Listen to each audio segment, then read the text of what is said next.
Well, welcome everybody. Certainly glad we could all make it and get together.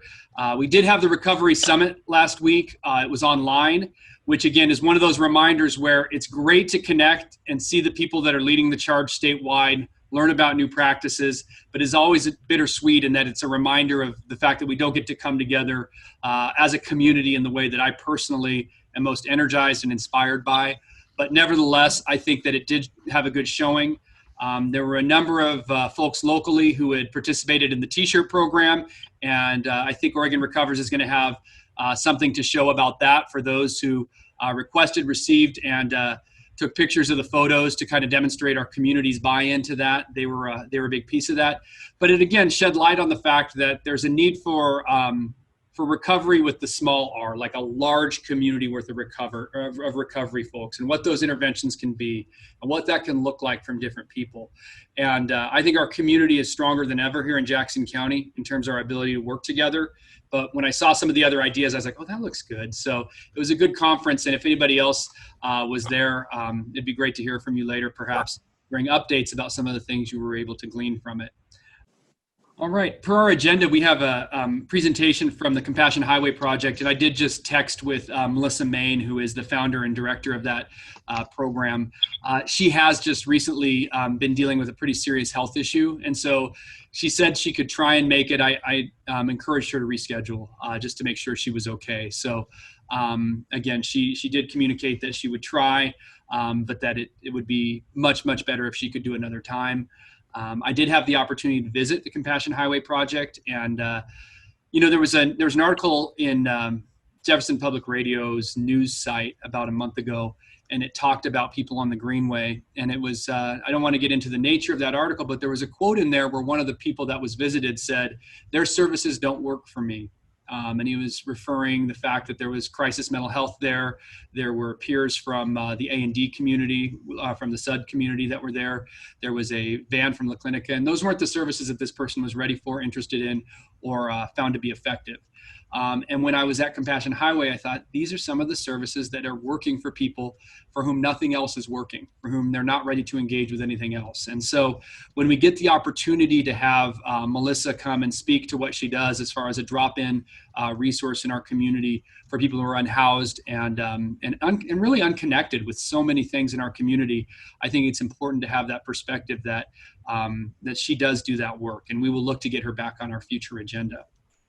So that does take up a pretty big, significant portion of our agenda today, though, and our next item would be Jackson County updates.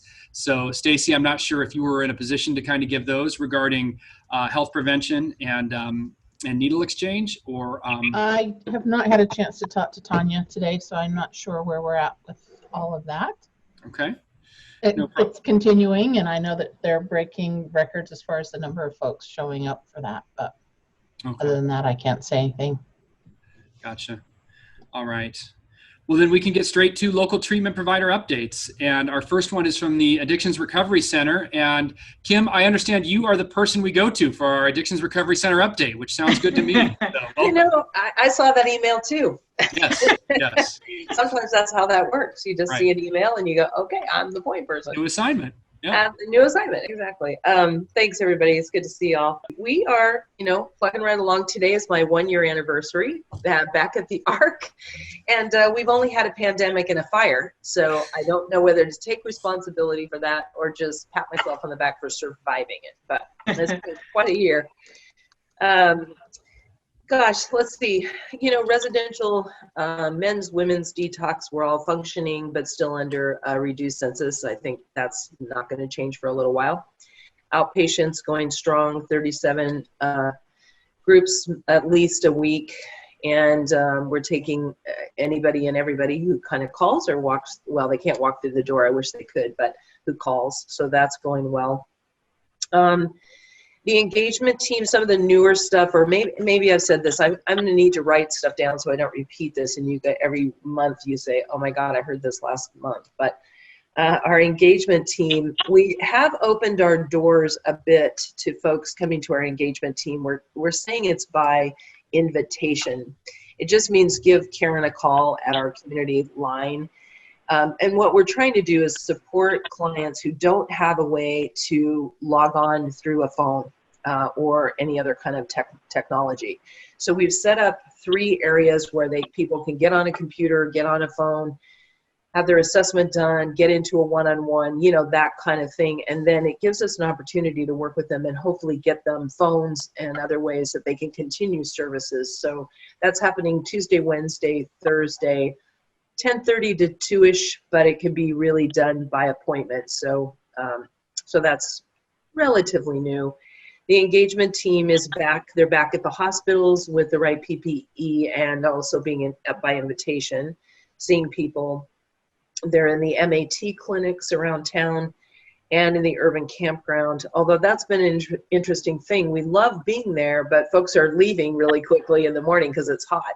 And so we're all trying to scramble around to figure out, like, how do we best reach those clients and stuff, but we're certainly available to them. You know, maybe we talked about this last time. We have a wonderful collaboration going with Rogue Retreat. It's going to be called Heart Village. It's a bit of a mirror with their other village. It'll hold 5 duplexes, and it'll be in the back of our property behind Mason on Peach and West Main. We've got quite a large piece of land there that we've opened up, and we'll be putting a temporary or a village on.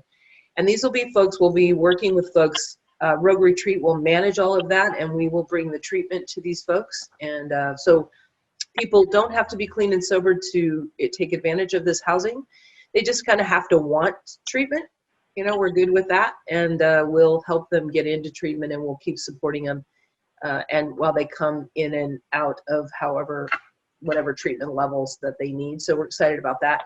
It's going to take us a few months, of course, to run through what it's going to take to get to the county or the city and figure that out. But that's coming. We're working on a project around a commercial kitchen. We might have mentioned that as well. And we're really hoping that that doesn't just serve us, but it also serves our clients, where we're able to help them get their food handler's license and that kind of deal. So it'll be a little bigger project. We're ramping up to figure out Match 2.0, I guess is the best way to look at that. How we start supporting people out at Transition Center who are interested in MAT services. And of course, we're working with all the courts and the FOP population. I guess the only other thing I'll put out there is that we do have a couple of open positions. We have a CADC position in our women's residential, CADC. I'm really looking for a QMHP/CADC would be my best hope to work with women in our residential, excuse me, and then a QMHP in our mental health. And we've got room now for another CRM. So I think that's us. Well, Kim, I appreciate that. And you mentioned the MATCH program, which for those who remember, this was the idea that we were going to be able to initiate medication-assisted treatment for people who were incarcerated while they were incarcerated, which is something that's very difficult to do. One of the things that can be positive about a jail stay, a short-term one, is that it can engage somebody, give a person a chance to stabilize from their use pattern, and perhaps connect with a new treatment regimen and a strong plan as they transition. Given our jail's current population, that it's so small, we could no longer allocate the space we needed to run that program in the jail setting. So we're trying to run some of the elements of that program out of the transition center out in Talent. So we're still very hopeful, because people come out to Talent who are sick, who are hurting, and who are needing that level of engagement. So as we look at medication as one of the things, and then in addition to the medication, the peer support, that kind of motivation, that engagement, and that's where the art comes in. And that's one of the things that I think it's the SOR money was funding. So when the state received SOR money from the feds, Greg can correct me on this, it was to be utilized as we look at the opioid response within our state. And one of the things we're doing in Jackson County is enhanced peer supports for people engaging in MAT and enhanced access to MAT. So, so that program is starting finally as we try and figure out our new reality in COVID. And we're hopeful that that's going to be successful in that new setting. So thank you, Kim. Thank you, Eric. All right. And Jodi with Allied, you are next on our list of treatment provider updates. Hi, thank you. Not really a whole lot of new information to update as of right now. I mean, we're still doing intakes Monday through Thursday. I've seen an increase the last couple of weeks with new admissions, which is a good thing. And then that we're just plugging along, nothing major to update at this time.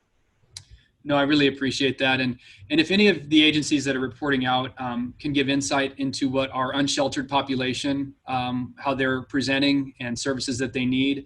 I just have a deep concern that as we took away some of the police presence and some of the different supports from mental health crisis initially within the COVID experience, that there was some destabilization that happened. So if you do have reports about how folks are presenting who were otherwise living in the Greenway area or being unsheltered in our community, I think that would be very helpful for this group. I think overall, at least what we've seen here at our clinic, is we have seen actually more relapse during this pandemic. Definitely a higher need. We've done a lot of referrals out to mental health. Anxiety is really high amongst our patients. It's been pretty stressful for sure. I think the relapse part is the most alarming, because we had some pretty stable patients for a long time. I mean, years in treatment, and unfortunately they did relapse. And when we do talk to them, they are saying that it's been hard with resources and access. All of my counselors, including myself, we're trying to really work hard with each patient that we possibly can to get them some resources out there. But it is difficult right now. It really is. Gotcha. Because I know everybody's increased. Mental health access is even harder right now. Getting into the hospital is even difficult. I mean, we've had to send some of our patients to the hospital recently, and it's been difficult. But okay. We're still plugging away, though. We're still here. Our doors are open. Valuable service, Jodi. Thank you for sharing that. Thank you. Yeah. Boulder Care. Justin, do you have updates on Boulder Care and how things are going? No major updates for us. Still plugging along as we do. Still continuing to take on people.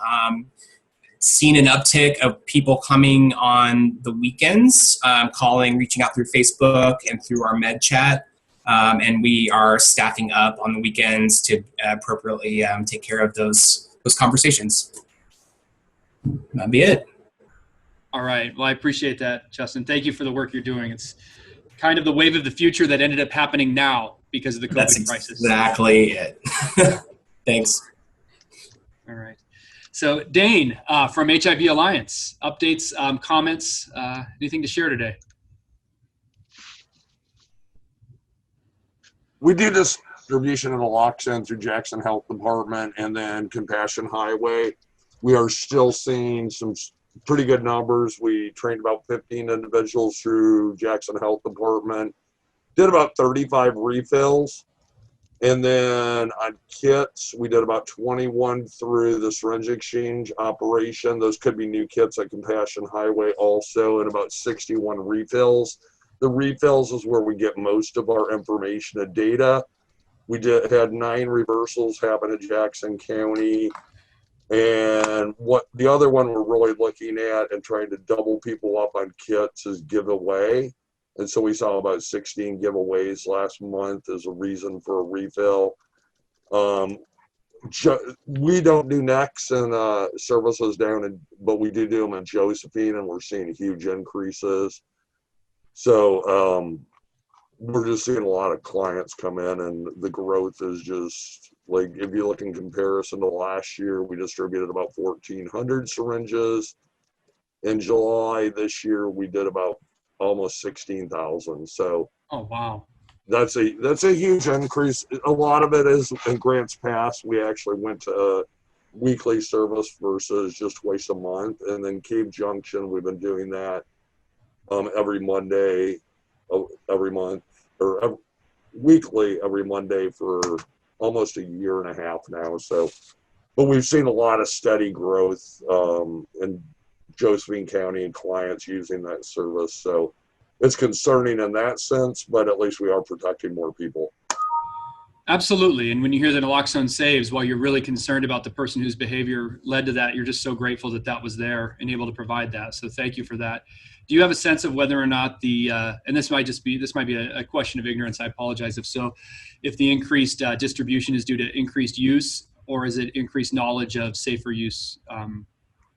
I think it's a combination of, more awareness and clients sharing that information. And, that's what's bringing a lot of people in. I mean, we have had some indication of people falling out of care during COVID and, but at least they are aware of us. So that communication network, I think, is imperative, in getting that. But we went from seeing about 21 clients in Josephine County through our syringe exchange services last year in July, where this year in July, we're seeing about 142. Okay.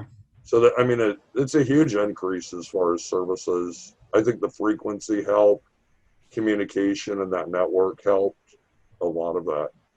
Yeah, and the further you establish, the more trust you build and that rapport. So. And we do fentanyl strips still in Josephine County only. And we're still seeing reactives. We did about 160 strips in July and got 32 reactives. 11 of those were around meth, 21 heroin, and which is surprising because we saw a jump in heroin. Typically, we're always heavier in meth reactives in Josephine County, but we are still seeing some data on the fentanyl strips. We are looking for more funding to distribute those in our counties that we do distribute them, but they're just geared for syringe exchange service. All right. Well, Dane, thank you so much for being here, for your updates and for your work and the lives saved. Cynthia, Copia. Hey. So we're getting closer. Our intent on the Medford office was like July. That came and went. We should be getting everything buttoned up next week. So we'll officially have a physical Medford presence after next week. And we're excited about that. And really just, everything's going business as the new usual. So groups are full, caseloads are full. And we, Mentoring the ARC, are going to be needing to look at adding some folks because the need is definitely there. So, yeah, but excited that Medford's going to very soon be a reality, finally. Right. Glad to hear about those services, Cynthia. So thank you. All right. And Julia, this is a big Max's Mission meeting because this weekend, how can I set it up and hype it up better for you? But I want to give you the opportunity to share. So please. Eric, you're the driving force initially for lighting up in the first place. So, so yes, we are very excited to have our Overdose Awareness Day event this weekend, Saturday, 5:30 to 8:30, Albert Park. We have quite a lot of organizations and businesses lighting up throughout Medford and Grants Pass. So we're hoping that there will be lights from the ARC down to community justice and businesses and organizations in between, including the new Medford Treatment Center. MPD has already lit up, so that's amazing.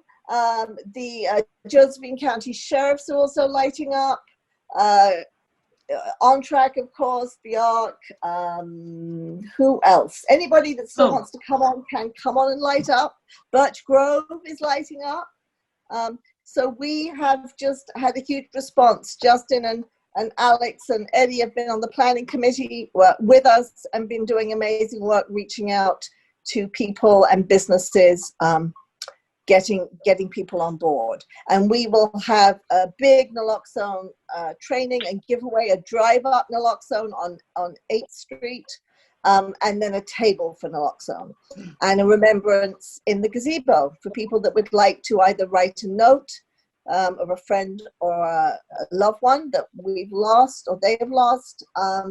And the gazebo will be lit up we are sort of lighting up Albert Park on Saturday. We have someone coming in to put lights up for us.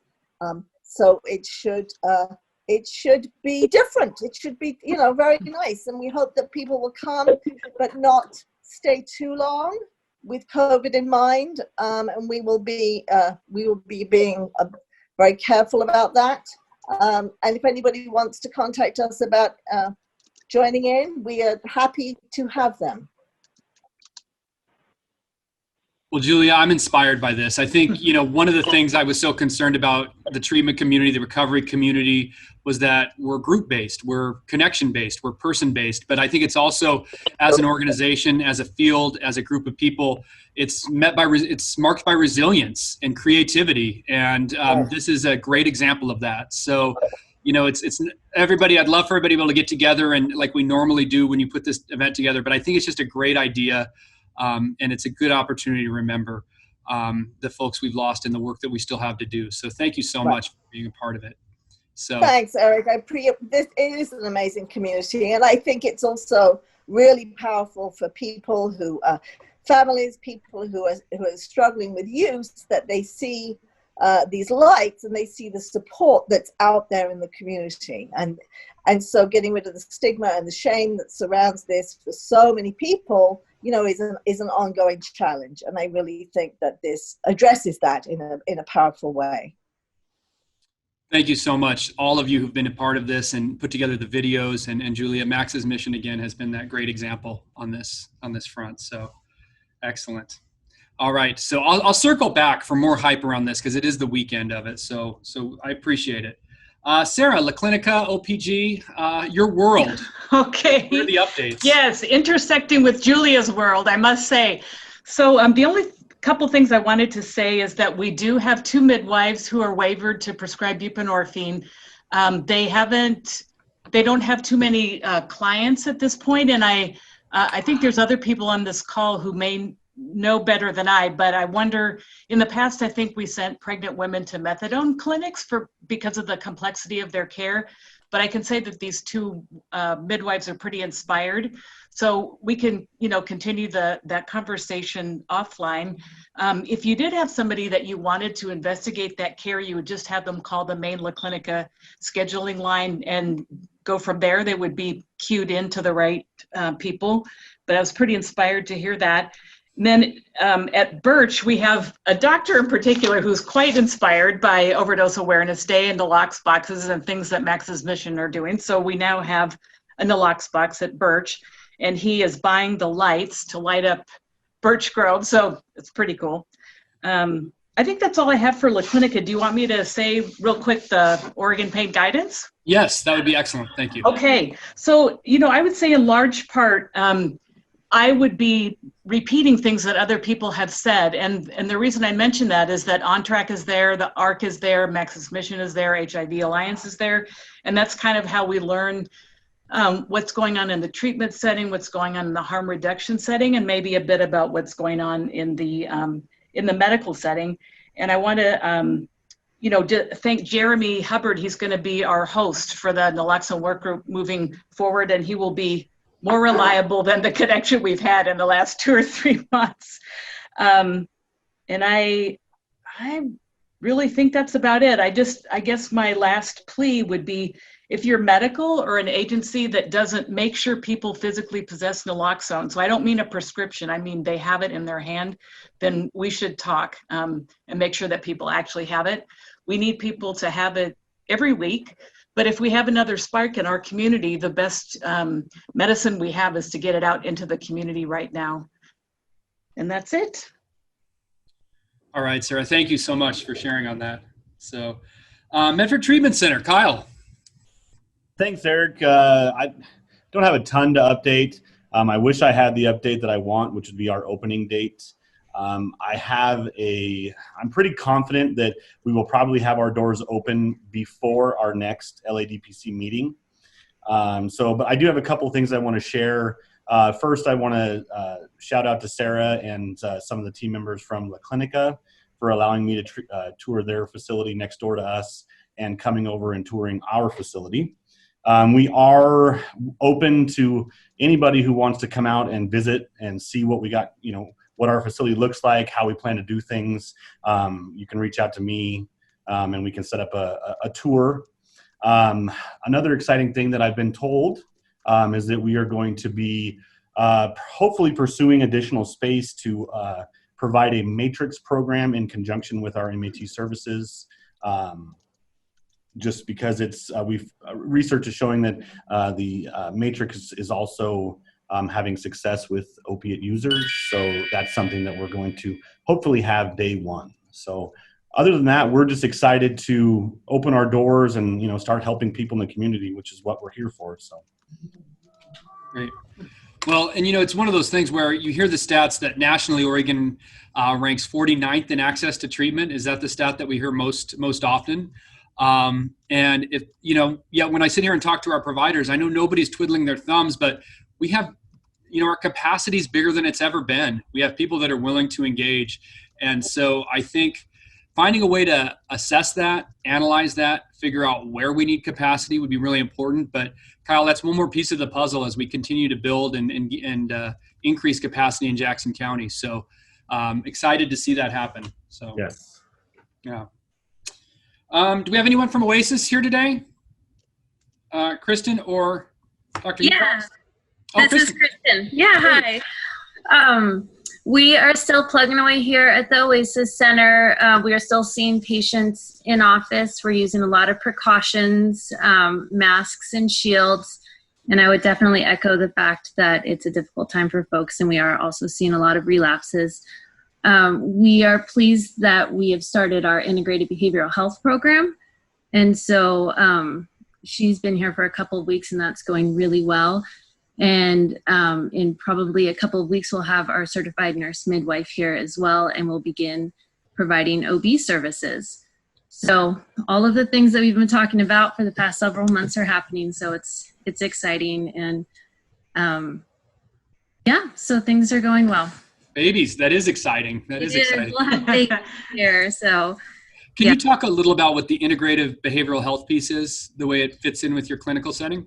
Yeah, so the integrated behavioral health, she'll be providing, stepping into the office and supporting Dr. Hecox and helping work with patients. And then we'll also be working on having some groups, what that will look like in the time of COVID. We're working on that. But really just supporting patients in their long-term recovery and with their health outcomes.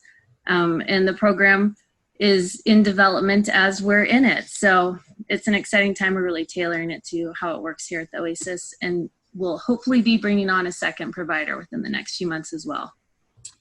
I have a sense, and it could be completely off, just that when people receive treatment referrals from Oasis and it's integrated like that, it's much less threatening, much less daunting, and seen as a more supportive, just a continuation of their health care, essentially. I don't know if that's how you experience it there, though. Yeah, I think that's a great way of putting it. It's really just addressing even the seemingly small things that might be triggers for relapse, and just really providing that holistic care for folks. And so it's been an interesting thing to see happen, and it's a pretty powerful thing. So we're really happy to have you here. Very cool. That's a great update. Thank you. Thanks, everyone. Yeah.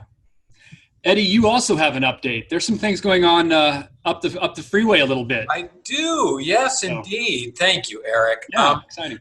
We are having an open house at our new Josephine County residential treatment facility next Thursday, September 3rd from 2 to 4. I am trying to hit everybody possible with an invitation, but if you haven't gotten one from me yet, I'd love to send you one, or to your coworkers. You could maybe put your email address in the chat in this meeting, or call me, whatever you want to do. We'd love to have you. It's in Hugo, and it's, if you're up for a country driving adventure, come out and see this amazing space. Beautiful. Options for Southern Oregon used to occupy it for a couple of years, and it sat empty for 3 years, and then we were able to take possession of it. So really excited about that. Also, other Josephine County news, we recently purchased a building in Cave Junction. So we're going to move our outpatient operations from the Illinois Valley Family Coalition, I think is the name of the building, where we have a office space, and we'll have our own office space. I don't know how well all of you know Cave Junction. We've probably all driven through at least. It's right where the Illinois Valley newspaper is. There's a set of four businesses, and we'll occupy the middle two. But we're seeing a need out there to expand our services. We haven't been able to take in everyone that we want to. So we're hoping that by late October, the current tenants need 90 days to, find other places to be. And so, but we're really excited to offer services out there and getting to know some people out in that area. And there's really a great sense of excitement that, frankly, that they feel like people are paying attention to them and their needs, because I feel like they live in the shadow of Grants Pass sometimes, but they have their own set of issues. So anyway, exciting. And then we'll let you know when that open house happens later in the fall and winter. And it's also right next to the Cave Junction Dairy Queen, in case you need any temptation. I've made a quality control visit there, and it's great. It's really, really good. And a couple of other things. Business very steady. Our lobby seems to be full every morning. There's definitely need, as other people are saying. Also still slightly reduced counts in residential, but we'll see how that goes. Our peer Alex has been out on the Greenway every other week with that patrol, and also over at the campground with some folks from ARC and La Clinica everywhere. And I think there's some really good work being done there. And I know a couple of people have decided to seek treatment. So that's really encouraging. Alex is a force for good in this community. Isn't she? Yeah, I swear there's more than one of her, but, and I think that's it for us. I'm just kind of worried about the COVID numbers in Jackson County, because today it's another 25 cases, and I'm just worried that it's going to set us back a little bit in terms of our ability to do in-person services. I hope not, but it's just this general kind of worry. I just keep hoping the numbers go in the opposite direction really soon, because I don't want us to step back a stage, Right. And that's about it from here. Well, I appreciate that update, Eddie. And again, Sure. It speaks to that issue of capacity as we continue to increase it. And as we look at both Josephine and Jackson, addiction does not adhere to county boundaries. But really, when we look at Southern Oregon's resources overall, being able to provide these things are so important. So thank you for that.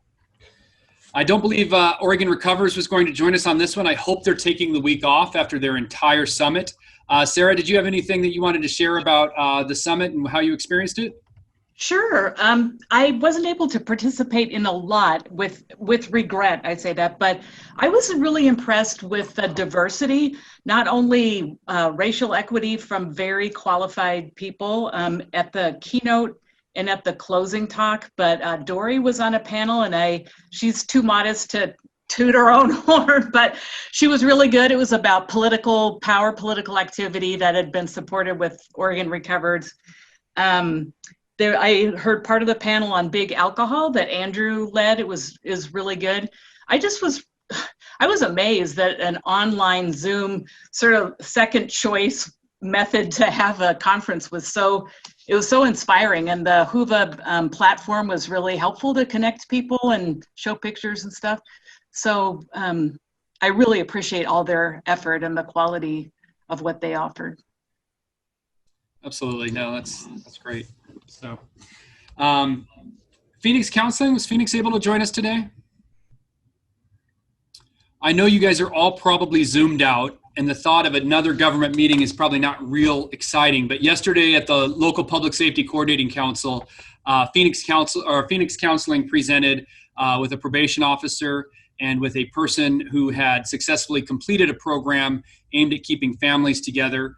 And there was also a fourth presenter from the Criminal Justice Commission talking about how well this program did at reducing recidivism. It's about 45 minutes, and it talks about the collaborative approach that a probation officer, a treatment provider, certainly the client themselves, and then the research that backed it up. But it was a good meeting yesterday, and Phoenix was there, and it would be worth repeating for this group, but probably not the best use of government time. So I will direct you to that meeting, which will be online soon as part of the local Public Safety Coordinating Council.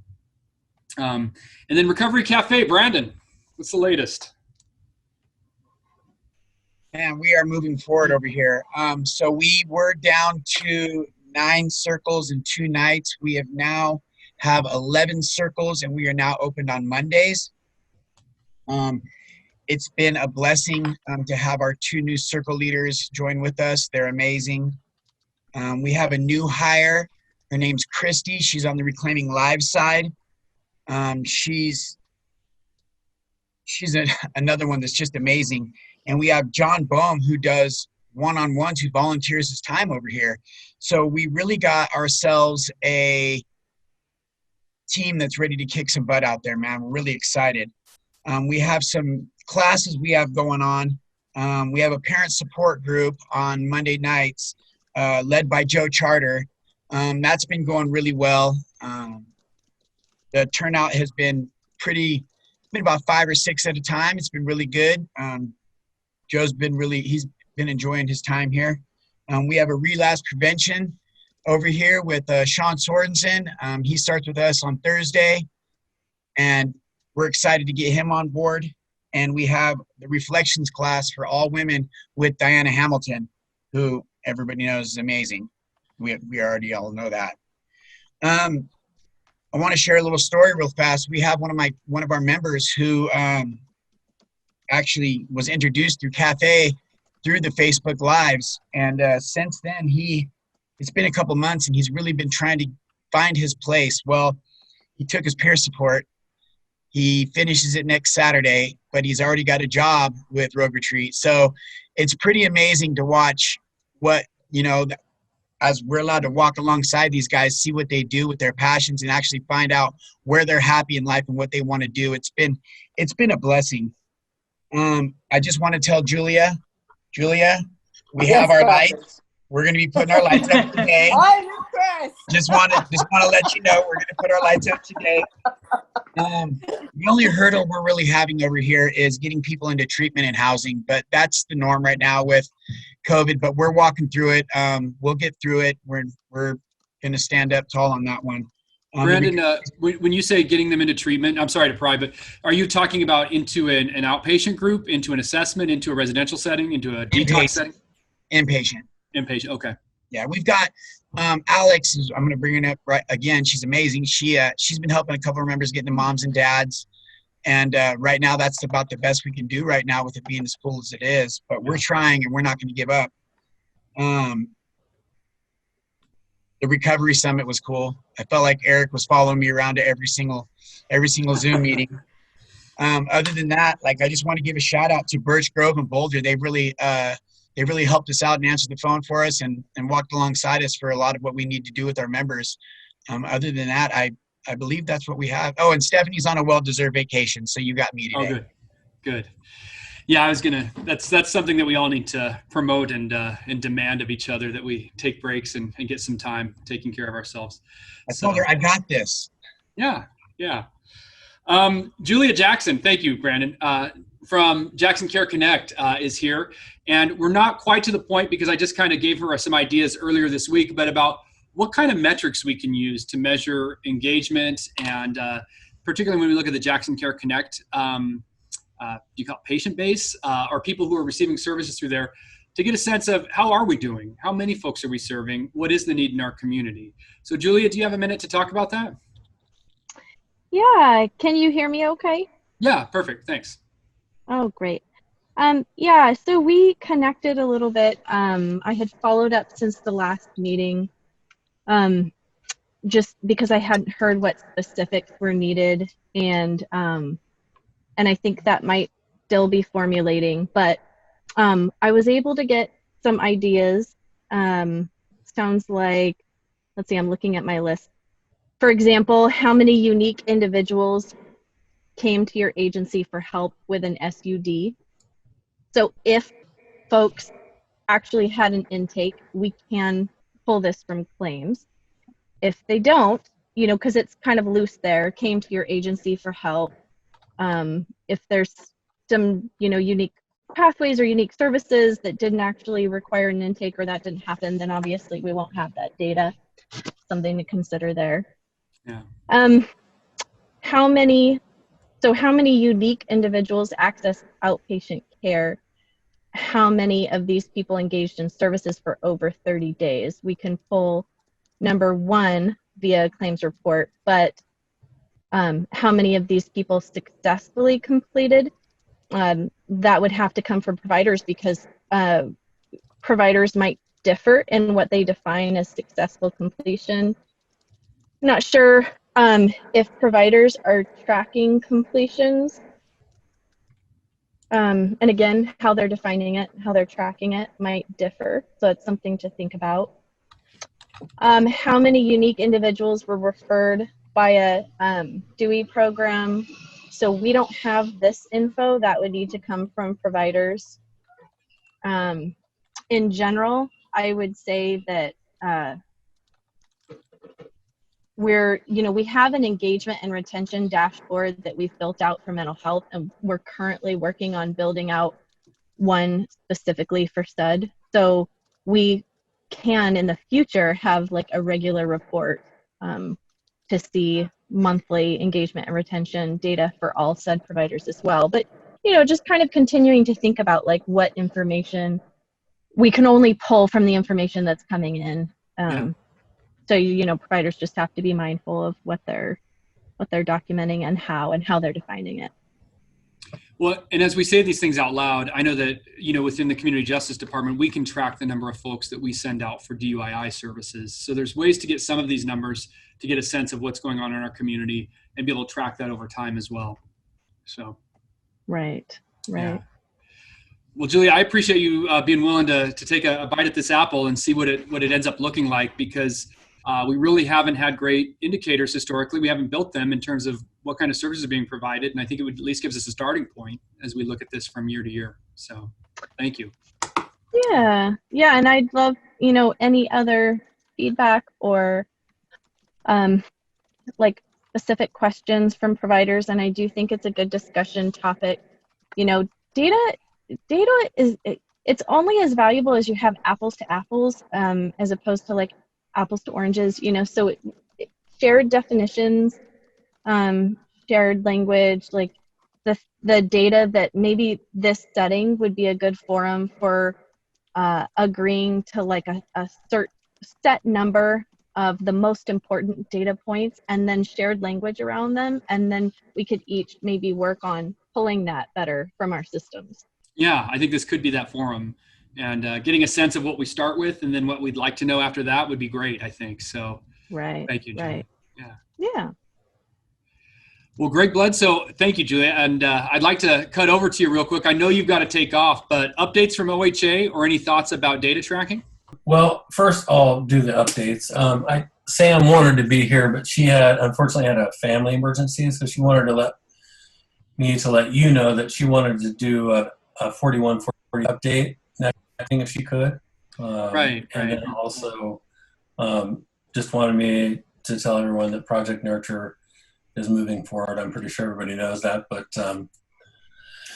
that was from Sam. And my update is just there was a memo that updated and clarified the funding opportunity for residential treatment providers that went out. It was for one-time funds to increase and/or bed capacity to manage the outbreak risk related to COVID. So that I will send to Eric, and then Eric, if you could send that out just to make sure everybody got it. Yeah, I'll make sure Jennifer Martush has it. Jennifer's our one who actually gets things done right. So, okay. Yeah. That's good to know. I'll lean on Jennifer then. Perfect. And then I wanted everybody to know that House Bill 2257 was kind of an omnibus. And the part that I have been tasked to sort of head up is a work group regarding recommendations to the legislature around national accreditation for all of the SUD programs in Oregon. So we put that on hold for a while.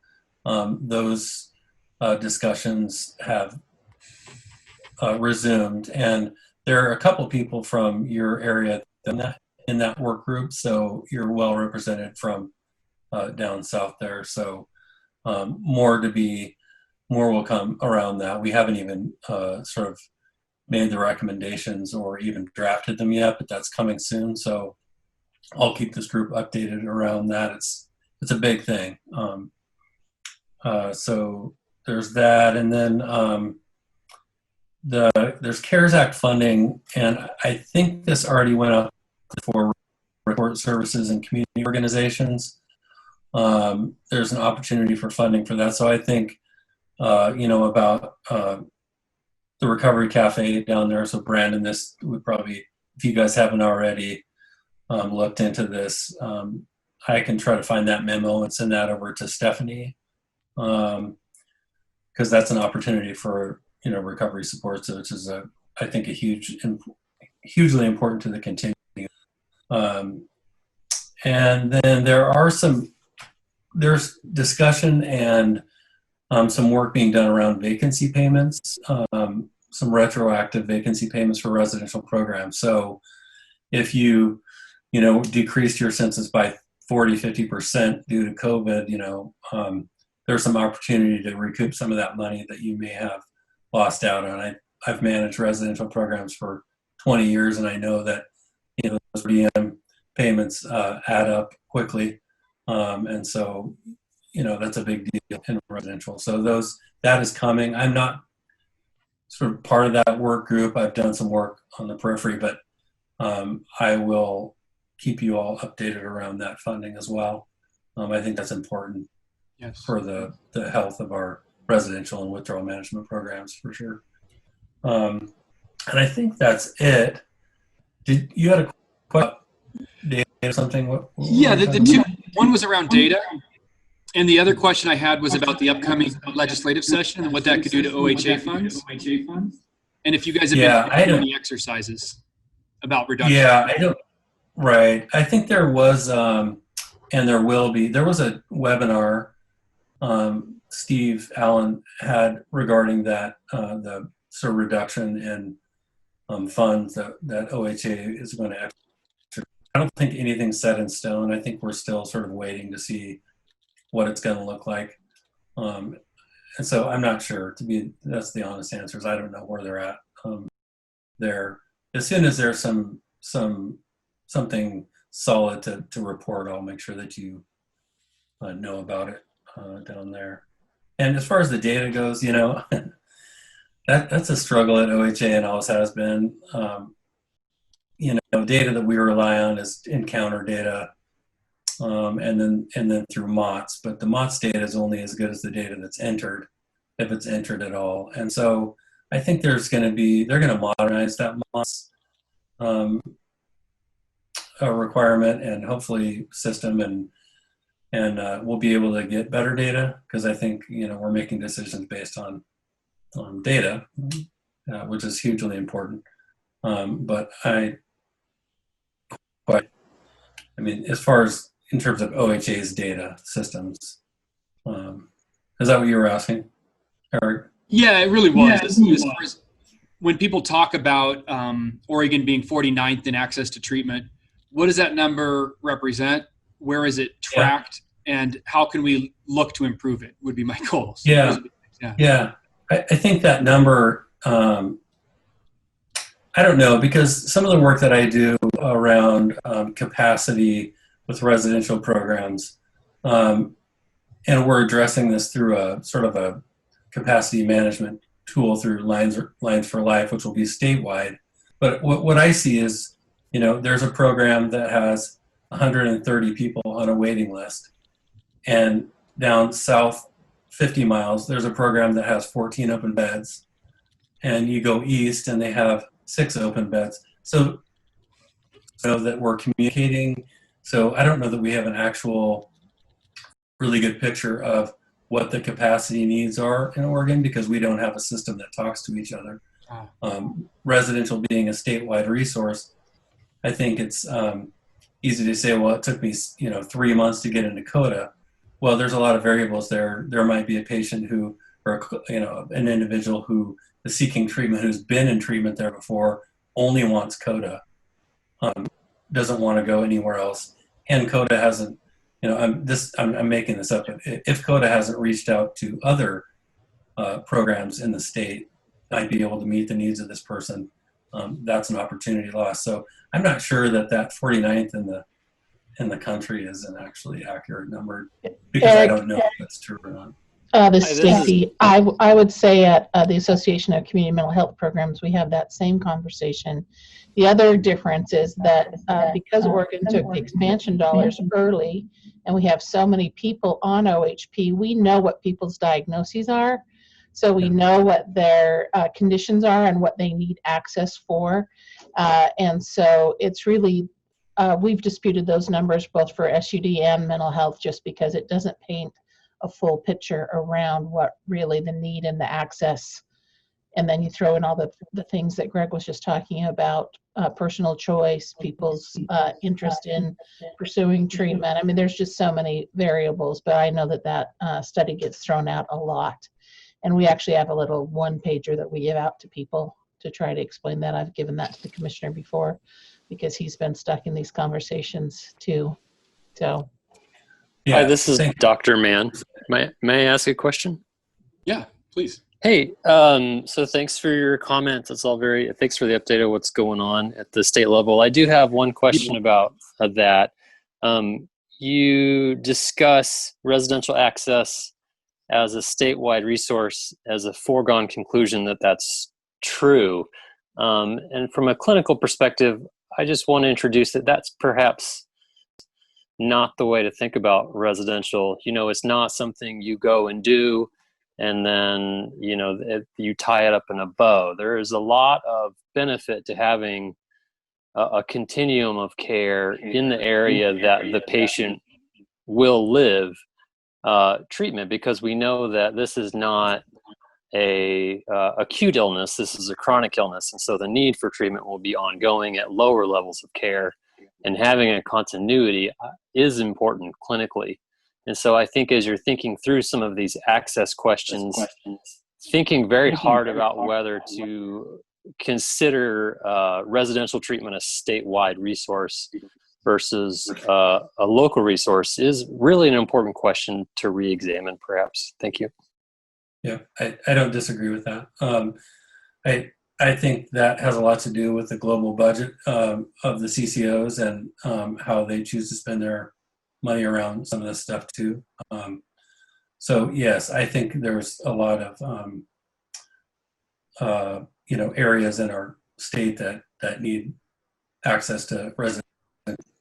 And the continuity of care is important.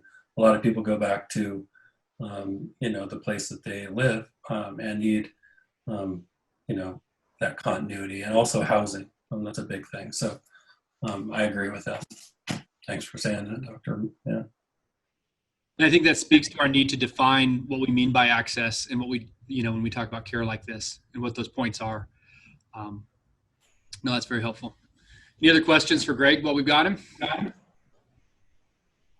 Greg, I know you've got a 4 o'clock, so thanks for sticking with us, and understand if you have to jump off. Okay. Thank you all. Take care. Let's see, the last thing we have besides closing comments are around the room updates. Are there any of our guests today that had an update regarding SUD in Jackson County they'd like to give?